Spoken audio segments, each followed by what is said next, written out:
रज़ा रूमी साहब, चंद माह पहले ट्रंप कह चुके हैं कि मेरे और वेंस के फलसफे में फ़र्क है। जो अभी इस वक्त वेंस का इंटरव्यू है, जो कि मीडिया में, वेस्टर्न मीडिया में भी जिस पर बहुत गुफ्तगू की जा रही है, उसमें वो कह रहे हैं राय आमा को मुतासिर करने की जानबूझकर इस तरीके से हमवार किया जा रहा है कि जंग गैर मुअय्यना मुद्दत तक जारी रहे। आपके ख्याल में क्या पेंटागन, मिलिट्री इंडस्ट्रियल कॉम्प्लेक्स या बिग कैपिटल्स जो हैं, जो माजी में भी कहीं ना कहीं जंगों से या इस तरह की सूरत हाल से फ़ायदे उठाते रहे, वो कोई पसे पर्दा कोई फैसला कुन किरदार इस वक्त अदा कर रहे हैं? तो आखिर किसके साथ या किस हिमायत में खड़े हैं, या उनका कोई किरदार नहीं दिखता है? जी बिल्कुल आयशा, आपका जो सवाल है और जिस तरफ आप इशारा कर रही हैं, वो बिल्कुल एक अमल ऐसा है कि जो कार फरमा है अमेरिका में या किसी भी जंग में, हमें ये देखना होता है कि कौन सी ऐसी कुव्वतें हैं जो जंग बंदी चाहती हैं और कौन सी ऐसी कुव्वतें हैं जो जंग को जारी रखना चाहती हैं। उसमें यकीनन जो अमेरिका का, जिसे हम मिलिट्री इंडस्ट्रियल कॉम्प्लेक्स, ये अमेरिकी सदर ही एक थे आइजनहावर, ये उनकी इख्तरा या इस्तिलाह जो उन्होंने बनाई थी। और उसका ये है कि जो अमेरिका में डिफेंस की प्रोडक्शन है, डिफेंस इंडस्ट्री है, उसकी एक रिक्वायरमेंट होती है कि मुस्तकिल कोई ना कोई जंग लगी रहे ताकि हमारा असलाह बिकता रहे, असला बिके और ढेर सारा मुनाफा जो है वो कंपनियां लेती रहें। और फिर इन कंपनीज जो होती हैं, इनके बोर्ड्स के ऊपर सियासतदान भी होते हैं, ताकतवर लोग भी होते हैं, उनका सदर तक एक्सेस भी होता है। तो वो तो यकीनन यही चाहते हैं कि जी ठूठ हाँ चले, मिसाइल चले। लेकिन अभी क्या हुआ था कि मजे की बात ये हुई थी कि बहुत सारे मिसाइल्स और बहुत से अहम हथियार जो अमेरिका इस्तेमाल कर रहा था फरवरी से, वो उनमें कमी आ गई थी क्योंकि बहुत सारा असला डिप्लीट हो गया, यूज हो गया। अब उसको रिप्लेनिश करने में भी कुछ महीने चाहिए थे और वो अभी कुछ ब्रेक मिली है। लेकिन अभी भी ये कहा जाता है कि चंद माह और दरकार है इस साल के आखिर तक, जबकि पूरे का पूरा अमेरिका का आर्सेनल जो है दोबारा से मुकम्मल होगा, खुसूसन ये टॉम हॉक मिसाइल्स और इस तरह की जो हाई एंड जो हथियार हैं। मगर दूसरा जो बड़ा एक वो फोर्स है जिसे हम कहते हैं, वो अमेरिका में एपेक, या जो कि इजरायली लॉबी का नुमाइंदा है, जिसकी की पेनिट्रेशन अमेरिकी सोसाइटी और अमेरिकी सियासत, अमेरिकी कांग्रेस और हत्ता के ऐवान सदर व्हाइट हाउस तक है।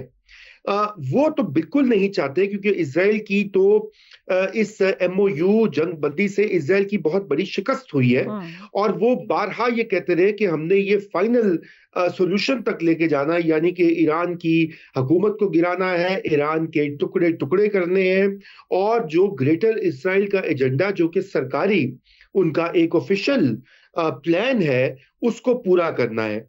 अच्छा, अब ये तो दो बड़े वो फोर्सेस हैं जो कि अपना असर और रसूख रखते हैं। मगर याद रहे कि अमेरिका एक, चाहे कोई बेहतरीन जमहूरियत ना हो, लेकिन जमहूरियत जरूर है और वहां पर पब्लिक ओपिनियन मैटर करता है, वहां पे वोट भी कास्ट किए जाते हैं, वहां का मीडिया, वहां की इंटेलिजेंसिया, सिविल सोसाइटी, वो एक अपना भी असर रसूख और नफूज रखते हैं। तो इस वक्त क्या वाकया है कि ईरान की जंग जो है वो इंतहाई अनपॉपुलर है। कोई अमेरिका में जो शहरी हैं, शहरी ग्रुप्स हैं, सिविल सोसाइटी है और मीडिया के बेशतर हिस्से हैं, वो इस जंग को बेकार और अमेरिका के लिए डैमेजिंग जंग करार दे चुके हैं। और यही वजह है कि ट्रंप को भी बिल आखिर उस MOU के ऊपर दस्तखत करवाने पड़े, जो कि बज़ाहिर ईरान के हक में दिखाई देता है। और यही अमेरिका में फिर बाद में ट्रंप पर अटैक शुरू हो गए कि आपने तो ईरान के सामने घुटने टेक दिए, आपने तो ईरान का खात्मा करना था, मजा चखाना था, उसको कसना था, उसके बरक्स आपने उसको कंसेशंस दे दी। तो अब इन दो जो अमेरिकी पब्लिक ओपिनियन और जो लोग जंग जारी रखना चाहते हैं, उनके दरमियान कशमकश है। और ये मगर अमेरिकी इंतजामिया में कोई कशमकश नहीं है, ये मैं कह सकती हूँ? देखिए, नहीं, अमेरिकी इंतजामिया में भी कशमकश है, क्योंकि अमेरिका में पॉलिसी जो बनती है वो सिर्फ एक शख्स या एक इदारा मिलकर नहीं बनाता, वो मिला जुला काम होता है।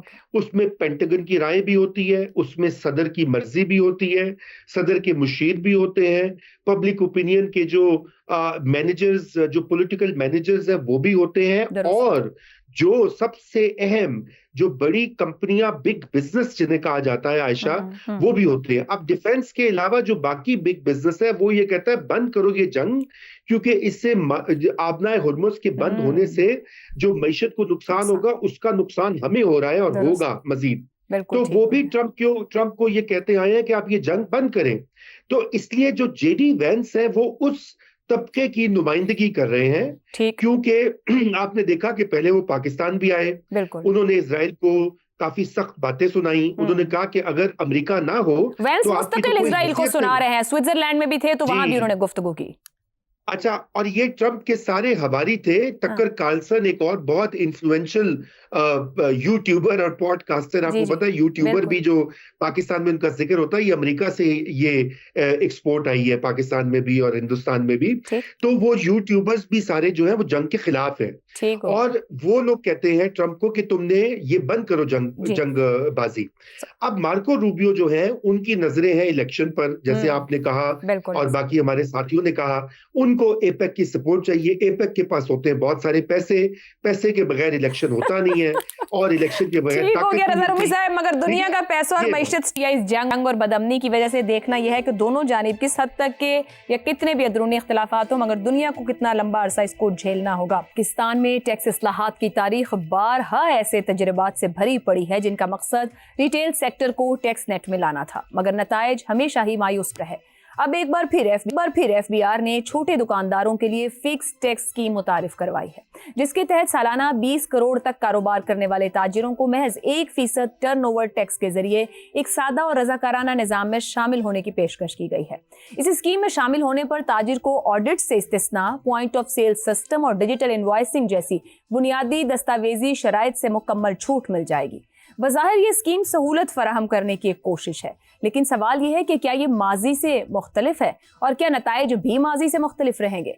अगर माजी पर नजर डालें तो ऐसी कई स्कीमें सामने आ चुकी हैं जिनमें फिक्स टैक्स, प्रिजम्पटिव टैक्स, रजाकाराना रजिस्ट्रेशन और टैक्स एमनेस्टी प्रोग्राम्स भी शामिल हैं। हर बार हुकूमत ने इस उम्मीद का इजहार किया कि नरमी और मुराद के जरिए ताजिर बरादरी को टैक्स नेट मिलाया जा सकेगा, मगर अमली तौर पर इन स्कीम से खातिर खा नताइज हासिल नहीं हुए। इसकी बुनियादी वजह सियासी और समाजी हकीकत है, यानी कि ताजिर बरादरी का मजबूत तंजीमी ढांचा, वोट बैंक और उनका असर रसूख। जब भी हुकूमत ने सख्त इक़दाम की कोशिश की, ताजिर तंजीमों के दबाव, हड़तालों, मुजाहिमत के बायस नाकामी का सामना करना पड़ा। इस मुसलसल पसपाई ने एक ऐसा तासुर पैदा किया है कि रियासत बिल आखिर रियायत देने पर मजबूर हो जाती है, जिससे कानून की अमलदारी कमजोर पड़ी और नेगोशिएशन कंप्लायंस का कल्चर फरोग पाया। मौजूदा स्कीम में दिए जाने वाली रियायतें भी इसी तासुर को तकवीत देती हैं कि ये एक और नर्म टैक्स एमनेस्टी है। ऐसे में अहम सवाल यह है कि वो ताजिर जो माजी में टैक्स से बचते रहे, अब क्यों इस स्कीम का हिस्सा बनेंगे। मसला एतमाद का भी है, अवाम का हुकूमत पर और हुकूमत का अवाम पर। जब रियासत को यकीनी नहीं कि शहरी ईमानदारी से टैक्स देंगे और शहरियों को यकीनी नहीं कि उनके टैक्स का दुरुस्त इस्तेमाल होगा, तो निज़ाम आगे कैसे बढ़ेगा। अहम सवाल, किस्म की स्कीम मईशत को मजीद गैर दस्तावेजी रखने का क्या बायस नहीं बनेगी। इन्हीं सवालों के जवाब तलाश करेंगे। पैनल के लिए सवाल, छोटे ताजिरों के लिए नई टैक्स स्कीम, आमदन पर 1% फिक्स टैक्स, बेशतर मामलात में छूट, माजी की नाकाम मिसालें, टैक्स इस्लाहात की हकीकी कोशिश या एक और ला हासिल मश्क। ज़ैगम साहिब, हुकूमत ने 35 लाख छोटे ताजिरों को इस टैक्स नेट में लाना है, 50 अरब इकट्ठा करना है। 2024 की ताजिर दो स्कीम याद होगी, हमारे प्रोग्राम में उस पर बहुत गुफ्तगू रही। क्या अब की बार हुकूमत आधे लोग भी रजिस्टर कर पाएगी? कुछ मुख्तलिफ है इस स्कीम में। आयशा, 35 लाख छोटे ताजिर। मुझे पहले तो हुकूमत ये बता दे कि छोटा ताजिर होता कौन है। ये कहते हैं कि 20 करोड़ रुपए टर्नओवर वाला छोटा ताजिर होगा, यानी महीने में 1.5 करोड़ का सौदा बेचने वाला छोटा ताजिर है। मैं मान लेता हूं, इस पर मैं बहस ही नहीं करता।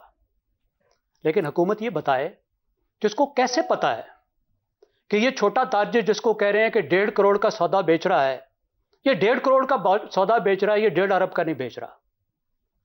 जब आपने डॉक्यूमेंटेशन ही नहीं की, जब आप ऑडिट ही नहीं कर रहे, तो आपको कैसे पता ये 1.5 करोड़ का सौदा बेच रहा है? मैं कहता हूं 1.5 अरब का सौदा बेच रहा है। आप अंदाजा लगाइए, व्हाट अ जोक। हमें क्या कहानियां सुनाते हैं। पाकिस्तान में देखिए, दुनिया भर में टैक्स इस बुनियाद पे होता है कि कौन कितना दे सकता है।